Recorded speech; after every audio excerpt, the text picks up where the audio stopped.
Hello friends, Radhe Radhe. Shri Ramcharitmanas पाठ में बहुत सुंदर प्रसंग हैं जो अर्थ के साथ सब बताए जा रहे हैं। आप लोगों को अच्छे से समझ में आएंगे। एक एक चौपाई का आपको अर्थ समझ में आएगा। आप लोग ध्यानपूर्वक अपने घर में सुनिए और डेली इसका पाठ बजाइए। अगर आपने पिछला सुना तो अगला भी सुनिए, अगला सुना तो पिछला सुनिए। हर पार्ट को आप बजाइए, क्योंकि अगर आप ऐसा नहीं है कि आपने 60 वाला सुना है तो आपको 10 वाला नहीं समझ में आएगा, आपको सब समझ में आ जाएगा। इतना सुंदर वर्णन है, इतना सरल है कि हर किसी को समझ में आएगा। और सनातन तो ऐसा है कि लोग विदेशों से देखो यहाँ आके बस गए हैं। अयोध्या में, मथुरा में, काशी में लोग वहीं के होके रह गए हैं। वृंदावन जाइए आप, कितने आपको फॉरेनर मिलेंगे। वहाँ इस्कॉन टेम्पल हैं जो राधा कृष्ण के भजनों में झूमने लगते हैं, ऐसा नाचते हैं, ऐसा झूमते हैं। वही ड्रेस पहन के, बताओ, फॉरेनर साड़ियाँ पहन रही हैं और वो धोती कुर्ता पहन के, टीका लगा के और बजा के गा रहे हैं, उसी में बिल्कुल बसे रमे जा रहे हैं। तो सनातन की यही सुंदरता है। आप लोग भी फॉलो करिए और सनातन से जुड़े रहिए। इससे हटने की बिल्कुल ना सोचिए। अपने बच्चों को समझाइए, क्योंकि कलयुग में यही हम लोगों का आधार है, यही हम लोगों को डूबती नाव से पार उतारेगा। तो आप 24 घंटे में कुछ समय भगवान के लिए ज़रूर निकालिए, जिसमें उनका स्मरण करिए। चलते फिरते सोते जागते नाम का ही स्मरण कर लीजिए, वही बहुत है। क्योंकि कलयुग केवल नाम धारा।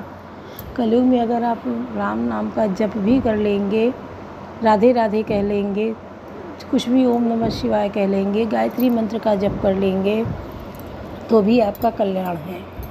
वरना दुष्टों का संहार तो हो ही रहा है। आप लोग देख रहे हैं कि कितना युद्ध चल रहा है देश एक दूसरे में, यूक्रेन, रूस का, हमास का, और बहुत दुनिया में मारकाट मचा है। इज़राइल हमास का कितना तगड़ा युद्ध चल रहा है। तो ये उसमें दुष्टों का ही संहार हो रहा है। और लोग क्या है, सीख के उसमें आके धर्म और परंपरा से उनको जोड़ दिया जाता है, उनको गलत शिक्षाएं दी जाती हैं। नए नए नवयुवक, बताओ, मर के चले जा रहे हैं दुनिया में। उन्होंने क्या देखा? केवल यही मार काट के लिए आए हो क्या, कि आए मार काट कर रहे हैं और उसी में मर के चले गए। बोलते हैं अल्लाह को प्यारे हो गए ना, ऐसा कहाँ है। जब तुम जीवन जीने के लिए आए हो तो तुम्हें अपना जीवन जीना होगा।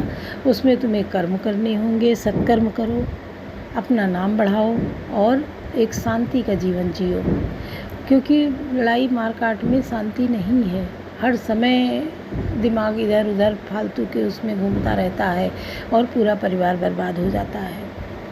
करते एक दो लोग हैं, बर्बाद पूरा परिवार होता है। कठिन जग माही, जो नहीं होई तात तुम पाई, तेई रघुनंदन लखन सिय अनित लागे जाई, तासु तनय तज दुसा दुख दैव सहावै काई, कवन सुकाज कठिन जग माही, जो नहीं होई तात तुम पाई। वे श्री रघुनंदन लक्ष्मण और सीता, जिसको शत्रु जान पड़े, उस कैकेयी के पुत्र मुझको छोड़कर दैव दुसा दुख और किसे सहावेगा। सुनियति विकल भरत बरबानी, आरति प्रीति विनय नैसानी, शोक मगन सब सभा खबारू, मनो कमल बन परे तुषारू। अत्यंत व्याकुल तथा दुख, प्रेम, विनय और नीति में सनी हुई भरत जी की श्रेष्ठ वाणी सुनकर सब लोग शोक में मग्न हो गए। सारी सभा में विषाद छा गया, मानो कमल के वन पर पाला पड़ गया हो। कई अनेक विधि कथा पुरानी, भरत प्रबोध कीन मुनि ज्ञानी, बोले उचित वचन रघुनंदू, दिनकर कुल कह रघु बन चंदू। तब ज्ञानी मुनि वशिष्ठ जी ने अनेक प्रकार की पुरानी ऐतिहासिक कथाएं कहकर भरत जी का समाधान किया। फिर सूर्यकुल रूपी कुमुद वन के प्रफुल्लित करने वाले चंद्रमा श्री रघुनंदन उचित वचन बोले। तात जाए जिय करऊँ गलानी, ईस अधीन जीव गति जानी, तीन काल त्रिभुवन मत मोरे, पुण्य सिलोक तात उदर तोरे। हे तात, तुम अपने हृदय में व्यर्थ ही गलानी करते हो। जीव को की गति को ईश्वर के अधीन जानो। मेरे मत में भूत भविष्य वर्तमान तीनों कालों और स्वर्ग, पृथ्वी और पाताल तीनों लोकों में सब पुण्यात्मा पुरुष तुमसे नीचे हैं। उर आनंद तुम पर कुटिलाई, जाई लोक पर लोक नसाई, दोष देहि जननी वर्ते ही सुर साधु सभा नहीं सेई। हृदय में भी तुम पर कुटिलता का आरोप करने से या लोक यहाँ के सुख यश याद बिगड़ जाता है और परलोक भी नष्ट हो जाता है। मरने के बाद भी अच्छी गति नहीं मिलती। माता कैकेयी को तो वे ही मूर्ख दोष देते हैं जिन्होंने गुरु और साधुओं की सभा का सेवन नहीं किया है। कवन सो काज कठिन जग माही, जो नहीं होई तात तुम पाही। मिटियहि पाप प्रपंच सब अखिल मंगलवार, लोक सुजस परलोक सुख सुमिरति नाम तुम्हार। कवन सो काज कठिन जग माही, जो नहीं होई तात तुम पाही। हे भरत, तुम्हारा नाम स्मरण करते ही सब पाप प्रपंच अज्ञान और समस्त मंगलों के समूह मिट जाएंगे तथा इस लोक में सुंदर यश और परलोक में सुख प्राप्त होगा। काहू स्वभाव सत्य शिव साखी, भरत भूमि रह राउरी राखी। तात कुतर कहूँ जनिवा जाए, बैर प्रेम नहीं दुरई दुराए। हे भरत, मैं स्वभाव से ही सत्य कहता हूँ कि शिव जी साक्षी हैं। यह पृथ्वी तुम्हारी ही रखी रह रही है। हे तात, तुम व्यर्थ कुतर्क न करो और बैर और प्रेम छिपाए नहीं छिपते। मुनिगण निकट बिहग भृंग जाई, बाधक बधिक बिलोक पराई। तो अनित पशु पक्षी हो जाना, मानुष तन गुण ज्ञान निधाना। पक्षी और पशु मुनियों के पास बेधड़क चले आते हैं, पर हिंसा करने वाले बधिकों को देखते ही भाग जाते हैं। मित्र और शत्रु को पशु पक्षी भी पहचानते हैं। फिर मनुष्य शरीर तो गुण और ज्ञान का भंडार ही है। तात तुम्हें मैं जानवनी के, करऊँ का असमंजस जी के। राख्यूं राय सत्य मोहि त्यागी, तनु परिहर्यो प्रेम पन लागी।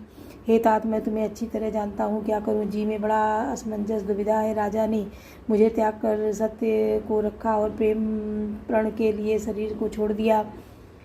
तासु वचन मेटत मन सोचू, ते अधिक तुम्हार सकोचू। ता पर गुरु मोहि आय सुदीना, अवश्य जो कहूँ चाहूँ सोई कीना। उनके वचन को मेटते मन में सोच होता है, उससे भी बढ़कर तुम्हारा संकोच है। उस पर भी गुरु जी ने मुझे आज्ञा दी है, इसलिए सब अब तुम जो कुछ कहो अवश्य ही मैं वही करना चाहता हूँ। कवन सो काज कठिन जग माही, जो नहीं होई तात तुम पाही। मनु प्रसन्न करि सकुच तजे, काहू करो सोई आज। सत्य संद रघुबर वचन, मुनिवा सुखी समाज। कवन सो काज कठिन जग माही, जो नहीं होई तात तुम पाही। तुम मन को प्रसन्न और मत प्रसन्न कर और संकोच को त्याग कर जो कुछ कहो मैं आज वही करूं। सत्य प्रतिज्ञ रघुकुल श्रेष्ठ श्री राम जी का यह वचन सुनकर सारा समाज सुखी हो गया। सुरगन सहित सभय सुर राजू, सोचई चाहत होन अकाजू। बनत उपाऊ करत कछु नाही, राम शरण सबगे मनमा ही। देवगणों सहित देवराज इंद्र भयभीत होकर सोचने लगे कि अब बना बनाया काम बिगड़ना ही चाहता है, कुछ उपाय करते नहीं बनता। तब वे सब मन ही मन श्री राम जी की शरण गए। बहुरी विचारी परस्पर कहाई, रघुपति भगत भगति बस आई। सुधि करी अम्बरीश दुर्वासा, भे सुर सुरपति निपट निराशा। फिर वे विचार करके आपस में कहने लगे कि श्री रघुनाथ जी तो भक्ति के वश हैं। अम्बरीश और दुर्वासा की घटना याद करके तो देवता और इंद्र बिल्कुल ही निराश हो गए। सहे सुरन बहुकाल निसभ विषादा, नर हरि किए प्रगट प्रहलादा। लगी लगी कान कहाई धुनि माथा, अब सुर काज भरत के यहाँ था। पहले देवताओं ने बहुत समय तक दुख सहे, पर तब भक्त प्रहलाद ने ही नरसिंह भगवान को प्रकट किया था। सब देवता परस्पर कानों से अलग अलग कर और सिर धुन कर कहते हैं कि अब इस बार देवताओं का काम भरत जी के हाथ है। आन उपाऊ न देखिए देवा, मानत राम सुसेवक सेवा। ये सपेम सुमेरऊँ सब भरतहि, निज गुणशील राम बस करतहि। हे देवताओं, और कोई उपाय नहीं दिखाई देता। श्री राम जी अपने श्रेष्ठ सेवकों की सेवा को मानते हैं, अर्थात उनके भक्त की कोई सेवा करता है तो उस पर बहुत प्रसन्न होते हैं। अतएव अपने गुण और शील से श्री राम जी को वश में करने वाले भरत जी का ही सब लोग अपने अपने हृदय में प्रेम सहित स्मरण करो। कवन सो काज कठिन जग माही, जो नहीं होई तात तुम पाही। सुनि सुमिरत सुर गुरु कहो, भल तुम्हार बड़ भाग। सकल सुमंगल मूल जग, भरत चरण अनुराग। कवन सो काज कठिन जग माही, जो नहीं होई तात तुम पाही। देवताओं का मत सुनकर देवगुरु बृहस्पति जी ने कहा, अच्छा विचार किया तुमने, बड़े भाग्य हैं। भरत जी के चरणों का प्रेम जगत में समस्त शुभ मंगलों का मूल है। सीतापति सेवक शिवकाई, कामधेनु सह सरिस सुहाई। भरत भगति तुमरे मन आई, तजहु सोच विदु बात बनाई। सीतानाथ श्री राम जी के सेवक की सेवा सैकड़ों कामधेनु के समान सुंदर है। तुम्हारे मन में भरत जी की भक्ति आई है और तो अब सोच छोड़ दो, विधाता ने बात बना दी। देखो देवपति भरत प्रभाऊ, सहज सुभाई विवश रघुराऊ, मन चिर करहु देव डरु नाहि, भरतहि जानि राम पछताहि। हे देवराज भरत जी का प्रभाव तो देखो, श्री रघुनाथ जी सहज स्वभाव से ही उनके पर पूर्ण रूप से वश में है। हे देवताओं, भरत जी को श्री रामचंद्र जी की परछाई की बात उनका अनुसरण करने वाला जानकर मन स्थिर करो, डर की बात नहीं है। सुनि सुर गुरु सुर सम्मत सोचू, अंतर्यामी प्रभु सकोचू, निज सिर भारु भरत जिय जाना, करत कोटि विधि उर अनुमाना। देवगुरु बृहस्पति जी और देवताओं की सम्मति, आपका विचार और उनका सोच सुनकर अंतर्यामी प्रभु श्री राम जी को संकोच हुआ। भरत जी ने अपने मन में सब बोझा अपने ही सिर जाना और वे हृदय में करुणों अनेकों प्रकार के अनुमान विचार करने लगे। कर विचारु मन दीनी ठीका, राम जाय सुआपन नीका, निज पन तज राख्यो पन मोरा, छो सनेहु कीन नहीं तोरा। सब तरह से विचार करके अंत में उन्होंने मन में यही निश्चय किया कि श्री राम जी की आज्ञा ही अपना कल्याण है। उन्होंने अपना प्रण छोड़कर मेरा प्रण रखा, या कुछ कम कृपा और स्नेह नहीं है, अर्थात अत्यंत ही अनुग्रह और स्नेह किया। कवन सो काज कठिन जग माही, जो नहीं हो तात तुम पाही, कीन अनुग्रह अमित अति सब विधि सीतानाथ। करि प्रणाम बोले भरत, जोरि जलज जुग हाथ, कवन सो काज कठिन जग माही, जो नहीं हो तात तुम पाही। श्री जानकी जी नाथ जी ने सब प्रकार से मुझ पर अत्यंत अपार अनुग्रह किया है। तदनंतर भरत जी दोनों कर कमलों को जोड़कर प्रणाम कर बोले, कहूँ कहाँ का अब स्वामी, कृपा अम्बु निधि अंतर जामी, गुरु प्रसन्न साहिब अनुकूला, मिटी मलिन मन कल्पित सूला। हे स्वामी, हे कृपा के समुद्र, हे अंतर्यामी, अब मैं अधिक क्या कहूँ और क्या कहा। गुरु महाराज को प्रसन्न और स्वामी को अनुकूल जानकर मेरे मलिन मन की कल्पित पीड़ा मिट गई। अब डर डरे न सोच समूले, रवि न दो सुदेव दिशि भूले, मोर अभागु मातु कुटिलाई, विधि गति विषम काल कठिनाई। मैं मिथ्या डर से ही डर गया था, मेरे सोच की जड़ ही न थी, दिशा भूल जाने पर हे देव सूर्य का दोष नहीं है, मेरा दुर्भाग्य माता की कुटिलता, विधाता की टेढ़ी चाल और काल की कठिनता। पाँव रोपी सब मिली मोहि घाला, प्रणत पालपन आपन पाला, नया नई रीति न राउरी होई, लोक वेद विदित नहीं गोई।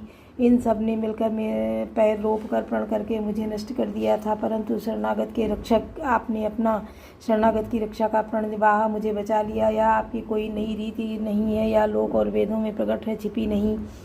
जग अनुबल बल एक गुसाई, कही मोही भल का सुभलाई, देव देव तर सरिस सुबाऊ, सन्मुख विमुख न काऊ।